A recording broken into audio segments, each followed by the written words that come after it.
Hello everyone, I welcome again to option my BEd tutorial classes success in teaching field. हम लोग यहाँ पर BEd first year के second paper को discuss कर रहे हैं, यानी कि कंटेम्प्रेरी इंडिया इन एजुकेशन। और इसका जो सबसे इंपॉर्टेंट पार्ट है वो है एजुकेशन, कि एजुकेशन उस दौर में और नए दौर में किस किस तरीके से दिया जाता था। और ये क्वेश्चन जो है बीएड के अलावा सारे एग्जामों में, यहाँ तक कि पीएचडी एमएड हर तरह के एग्जाम में पूछे जाते हैं। तो मेरा ये मानना है कि एक स्टूडेंट होने के नाते से एजुकेशन, जो आप एजुकेशन सीख रहे हो, उसकी हिस्ट्री पता होनी चाहिए। और उन्हीं हिस्ट्री को मैं डिस्कस कर रहा हूं दौरे कदीम में, यानी कि जो क्या कहते हैं कि एंशियंट पीरियड है, उस दौर में मैंने आपको बताया है कि वैदिक दौर को मैंने इससे पहले समझाया कि वैदिक दौर में किस तरीके से एजुकेशन का क्या मतलब हुआ करता था। अभी जो हम लोग डिस्कस करेंगे, यहाँ देख सकते हैं आप, बुद्धिस्ट दौर में, यानी कि महात्मा गौतम बुद्ध जो था, उनका एजुकेशन किस तरीके से हुआ, कैसे पनपा, सारी चीज़ों को हम लोग समझेंगे। इसके अलावा इससे ज़्यादा बढ़कर और कहीं कुछ नहीं मिलेगा। इस वीडियो में आपको सारा कुछ प्रोवाइड किया जाएगा। देखिए, अगर हम मवाजना की बात करें तो वैदिक दौर की तालीम का मकसद क्या होता था? बेहतर इंसान पैदा करना। और क्या होता था? मज़ाहिब के उमूर की तकमील और रूहानियत का फ़रोग़ था। ठीक है, क्या था? मज़ाहिब के उमूर की तकमील और रूहानियत का फ़रोग़ था। तालीम का निज़ामी मरकज़ जो है गुरुकुल हुआ करता था, जहाँ गुरु के पास जो है बच्चे सीखा करते थे। दौरे कदीम में ही तबक़ात को, यानी पे मखसूस तबक़ात को तालीम हासिल करने का हक़ था, जैसे कि ब्राह्मण हो गया। लेकिन यहाँ पर इसका जो है आपको उल्टा मिलेगा, है ना। बुद्ध का जो मकसद क्या था? बुद्ध के तालीम का मकसद ये था कि आदमी की भलाई, और इसका जो मरकज़ हुआ करता था, इसके एजुकेशन का जो मरकज़ होता था, बुद्ध मज़हब की मजहबी तालीम, यानी कि जो बुद्ध मज़हब की खुद मजहबी तालीम है, वो इसका क्या कहते हैं कि सेंटर हुआ करता था। ठीक है, तो बुद्धिस्ट दौर किस में आता है? आपके दौरे कदीम में, यानी कि एंशियंट पीरियड में आता है। शुरू करते हैं। देखिए, वैदिक ब्राह्मणी दौर बुद्ध से दौरे का तालीमी निज़ाम यकसर मुख्तलिफ था। ठीक है, दो को बता रहा है मवाजना करके, वैदिक और ब्राह्मण। ठीक है, ब्राह्मणी दौर से, देखिए इसको दो नामों से, वैदिक को दो नामों से जाना जाता है, वैदिक या ब्राह्मण, क्योंकि यही लोग चलाते थे एजुकेशन सिस्टम, ब्राह्मण लोग। ठीक है, तो इससे वैदिक दौर से क्या था? बुद्ध का तालीमी निज़ाम बहुत अलग था। आप जानते हैं कि बुद्ध मज़हब की इब्तदाई ब्राह्मणवाद, यानी कि ब्राह्मणिज्म की मुखालफत से हुई है। अब एक बात आपको याद रखना है कि बुद्ध या बुद्धिस्ट लोगों का जो एजुकेशन है वो किसके मुखालफत में हुई है? वो वैदिक यानी कि ब्राह्मणिज्म की मुखालफत की इन्होंने। क्यों? क्योंकि यहाँ पर जो है मुख्तलिफ ही तबकों को तालीम की जाती थी। कहाँ पर? वैदिक या ब्राह्मण दौर में। लेकिन बुद्ध में तालीम सबको बराबर दिया जाता था। क्यों? देखिए यहाँ पे ब्राह्मणी दौर में छुआछूत, समाजी भेदभाव, आला अदना का इम्तियाजी सलूक जो है देखने के लिए मिलता था। और ये जो था, देख सकते हैं, 1500 साल तक की पुरानी समाजी निज़ाम की मुखालफत की है। देखो बुद्धिस्ट लोगों ने देखो इसकी मुखालफत की है। यहाँ पर गरीब अमीर सबको बराबर का एजुकेशन दिया जाने लगा था। और या क्या कहते हैं कि यहाँ का निज़ाम तालीमी, समाजी और मजहबी दोनों लिहाज से वहार या मठों के इर्द गिर्द ही घूमता था। ठीक है, ये आपको याद रखना है। यहाँ पर जो है मुख्तलिफ लोगों को तालीम नहीं, सबके लिए तालीम को बराबर कर दिया यहाँ पर। ठीक है, बुद्ध निज़ाम तालीम की सारी गर्मियाँ बुद्ध मजहब के मरहून मन्नत थी, यानी कि तालीम का जो सिस्टम था ना, वो बुद्ध मजहब को सीखने में ही घूमता था सारा का सारा। और उसके अलावा क्या था? आदमी का जो भलाई है किस तरीके से होगा, उसका होता था। देखिए यहाँ पर गो के उनका तालीम का एक बड़ा मकसद फ़र्द की शख्सी व समाजी नशोनुमा था। किसका? बुद्धिस्ट लोगों का ये था मानना। ठीक है ना। उसके साथ आप सारी चीज़ें यहाँ पर देख लेंगे। तालीम दुनिया मकासद और दीनी मकासद दोनों के लिए यकसां थी यहाँ।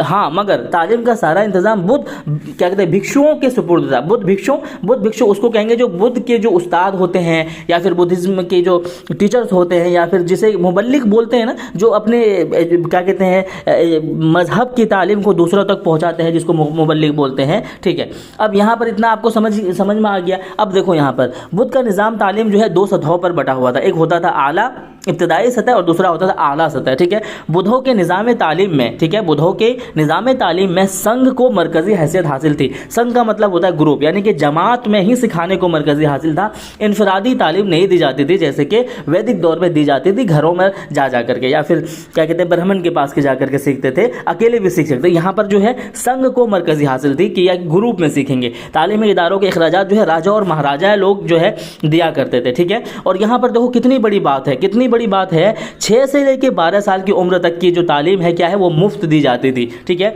और 12 साल की उम्र में आला तालीम के इम्तिहान लिए जाते थे। ठीक है, और जो आला तालीम का जो ड्यूरेशन होता था वो था आपका 12 से 20 या 25 साल हुआ करता था। ठीक है, तो इस तरह से क्या हुआ करते थे।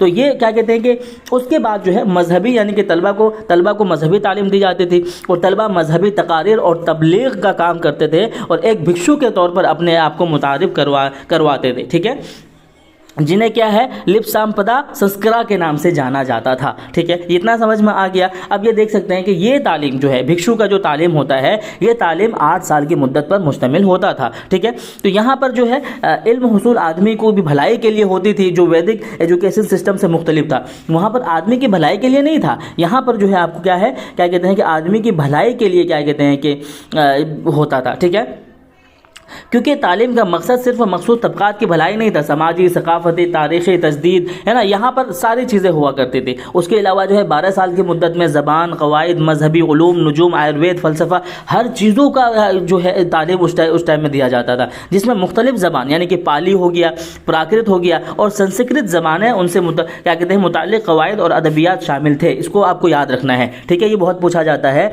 बहुत बड़े बड़े एग्जाम में पूछा जाता है कि वैदिक दौर का एजुकेशन किस ज़बान में दिया जाता था। तो वैदिक दौर का था किसमें, संस्कृत में। लेकिन अगर बुद्धिस्ट दौर की बात करें तो यहाँ पर क्या है, पाली ज़बान में, प्राकृत ज़बान में और संस्कृत ज़बान में भी दिया जाता था। ठीक है, अब देखते हैं आगे क्या है। यहाँ पर देख सकते हैं, यहाँ पर बहुत सारी बातें हैं, कानूनी मालूमात, चंद महारतें हैं, इस तरह की जो है क्या कहते हैं स्पिनिंग, वीविंग, लिखने की, है ना, क्या कहते हैं सुखाने की, ड्राई करने की, ये सारी चीज़ें जो है तालीम उस टाइम में दिया जाता है। उसके अलावा है आपका एग्रीकल्चर भी, यानी कि खेत खलियान, ज़राअत कैसे होगा, खेत में बीज कैसे, ऐसी भी तालीम यहाँ पर दी जाती थी। किसमें, बुद्धिस्ट में। ठीक है, अब जो है बुद्ध निज़ाम तालीम में बैन मज़ाहिब का मुताला भी बहुत ज़्यादा अहम था। बैन मज़ाहिब मुताले में वैदिक मजहबी उमूर, मजहबी मामलात, मंतिक, फ़लसफ़ा, नुजूम, है ना, एडवांस आयुर्वेद शामिल थे। ऐसे ऐसे जो है एजुकेशन सिस्टम था। बुद्ध दौर ने हिंदुस्तान में उस ज़माने के लिहाज से एक आला निज़ाम की हैसियत से बैनुल अक़वामी शोहरत हासिल कर ली। देखो कितनी बड़ी बात है, बैनुल अक़वामी शोहरत हासिल कर ली। और हिंदुस्तान में आला तालीम के कई ऐसे ऐसे बहुत बड़े बड़े मराकज़ बनाए गए, जो आप देख सकते हैं कहाँ से लोग आते थे यहाँ पर सीखने के लिए। चीन, जापान, कोरिया, तिब्बत जो है, मलेशिया, इंडोनेशिया, है ना, भूटान, ऐसे ऐसे जगहों से क्या कहते हैं कि लोग सीखने के लिए आते थे। तालीम के मैदान में क्या कौन कौन से तालीम के इदारे बनाए गए, तकसीला है, नालंदा है, वल्भी है, विक्रमशिला है, ये सारे जो है, जालंधर, मदनीपुर, बिजनौर, बद्दा, ये सारे जो है ऐसे ऐसे जगह पे एजुकेशन का इनका इदारा फैल गया, जिसको हम बैनुल अक़वामी के नाम से जाना जाने लगा। सोचिए इन्होंने कितनी बड़ी शोहरत हासिल कर ली। अब जो है अहदाफ, यानी कि यहाँ पर देख सकते हैं कि बुद्धिस्ट का जो ये था, तालीम का जो मकसद था वो क्या होता था, अहदाफ यही मकसद को कहते हैं। बुद्ध निज़ाम तालीम का अक्सर मकसद जो है आम आदमी तक इल्म और मजहबी मालूमात को पहुँचाना था। को बहुत बड़ी बात है, इसका मकसद आम क्या था कि एजुकेशन सब तक पहुंचाना है। लेकिन वैदिक दौर का एजुकेशन का सिस्टम क्या था कि सब तक नहीं बल्कि मखसूस तबकों तक, यानी कि ब्राह्मण हो गए, ऐसे लोगों तक ही ऐसी चीज़ें पहुंचाना था। ठीक है, यहाँ तालीम शख्सी व महदूद नहीं बल्कि समाजी लामहदूद होती थी, किसी शख्स पे नहीं, या जैसे कि ब्राह्मण लोग से सीखते थे, यहाँ पे शख्स नहीं बल्कि पूरे समाजी और लामहदूद होती थी। कोई भी इंसान ख्वाह वो किसी भी ज़ात का वो तालीम सीख सकता है। नफ्सी हर की नशोनुमा के अलावा बकाए बहम, इंसानी तवद्दुन, तरवीज, हर तरह की जो है शख्सियत की तकमील, पेशा वराना महारत, है ना, बुद्ध मजहब की तरवीज व तबलीग, हर तरह की तालीम जो है यहाँ पर मुहैया की जाने लगी। अब यहाँ पर जो एक बात है, निसाब इस टाइम में कैसे हुआ करता था उसको आप देख लें अच्छी तरीके से कि उस टाइम में निसाब जो है कैसे बनाए जाते थे। ठीक है, अब देखें यहाँ पे आप जान चुके हैं कि बुद्ध निज़ाम में मरकज़ी हैसियत किसको था, मजहबी, यानी कि बुद्ध के मजहब को ही, मजहबी तालीम को ही बहुत हैसियत था मरकज़ी। लेकिन आगे चलकर उसका दायरा अवामी और बैन मजहबी भी बन गया। ठीक है, कि दूसरे मजहब को भी पढ़ करके देखो, ये सारी चीज़ें। उसका निसाब तालीम जो है 2 सतहों पर मुश्तमिल था।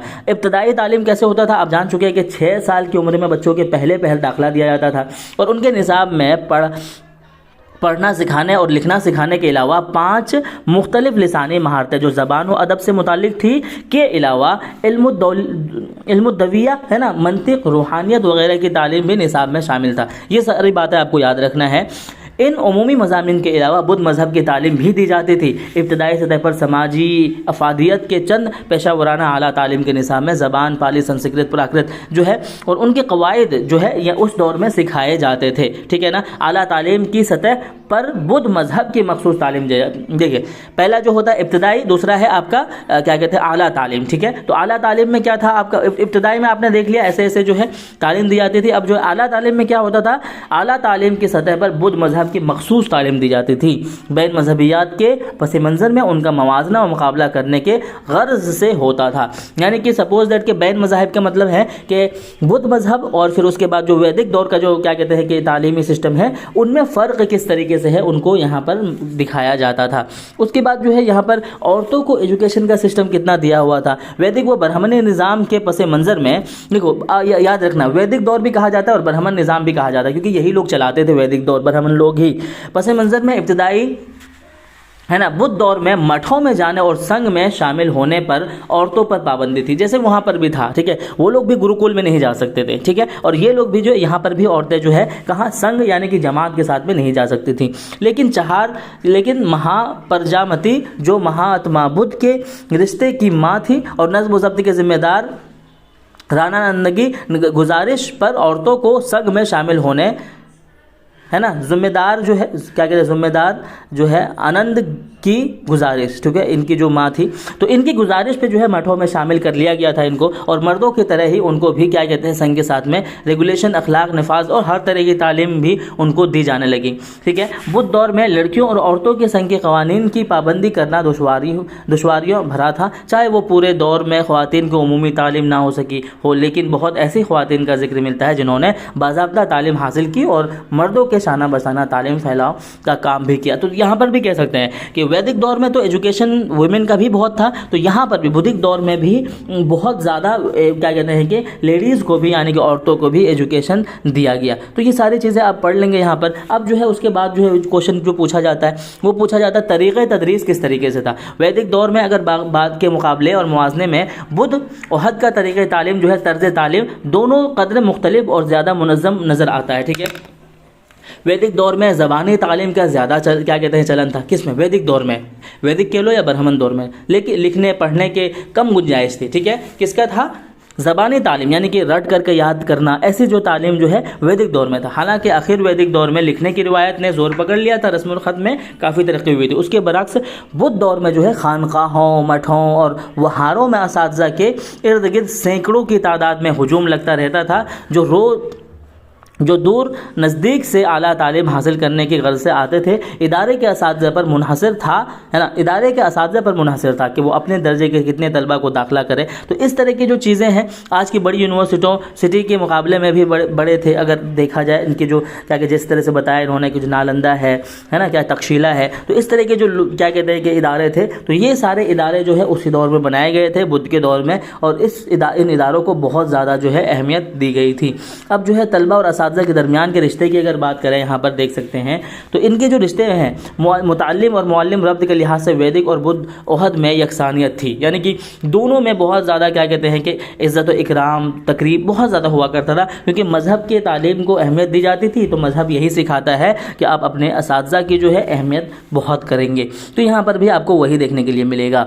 अब जो है नज़्म ज़ब्त की अगर बात करें, उस दौर में डिसिप्लिन कैसा था, क्योंकि बुद्ध निज़ाम में बुनियाद मजहबी अक़ीदे पर रखी गई थी, इसलिए नज़्म व ज़ब्त के लिहाज से असातिज़ा और तलबा दोनों को उन क़वानीन की पाबंदी करना लाजमी था। आमतौर से संघ के आयद करदा ज़ाब्ते जिसे 10 हदलानी कहते हैं उसका, है ना, अनुपालन करना लाजमी था, ठीक है, यानी कि उसको मानना बहुत लाजमी था। तो डिसिप्लिन बहुत हार्ड था यहाँ पर।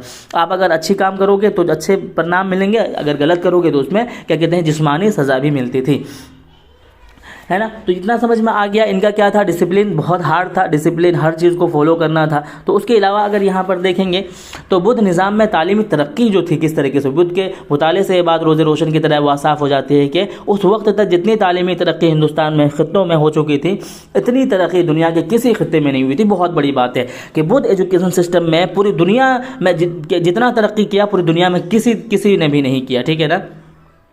बाकायदा मुनज़्ज़म ढंग से उसे ज़माने में एकेडमिक का काम करना शुरू कर दिया था। सोचिए बुद्धिज़्म एजुकेशन जो है उससे पहले तालीम का इंतज़ाम तो था, लेकिन खालिस मजहबी उमूर पर अंजाम था। देखिए यहाँ पर भी एक अलग चीज़ है कि जो पहले तालीम था वो मजहबी था, लेकिन तालीमी इदारे बुद्ध खानका अटूट हिस्सा थे, लेकिन उसके साथ साथ में समाजी और तालीमी मराकज़ भी मरकज़ बन गए। पहले क्या था, क्या कहते हैं, सिर्फ मजहबी था। अब जो है अलग अलग जो है आर्ट्स, है ना, क्या कहते हैं कि जोग्राफिया, हर तरह की जो है पेशा वराना हर तरह की एजुकेशन जो है अब दी जाने लगी। तो यहाँ पर आप हर एक चीज़ को पढ़ लेंगे, है ना। तो यहाँ पर हर चीज़ पढ़ने के बाद में आप समझ जाएंगे कि किस तरीके से इसने जो है बैनुल अक़वामी शोहरत हासिल की और किस तरीके से ये एजुकेशन सिस्टम वैदिक एजुकेशन सिस्टम के मुखालिफ करते हुए इतना ज़्यादा शोहरत इसने हासिल की।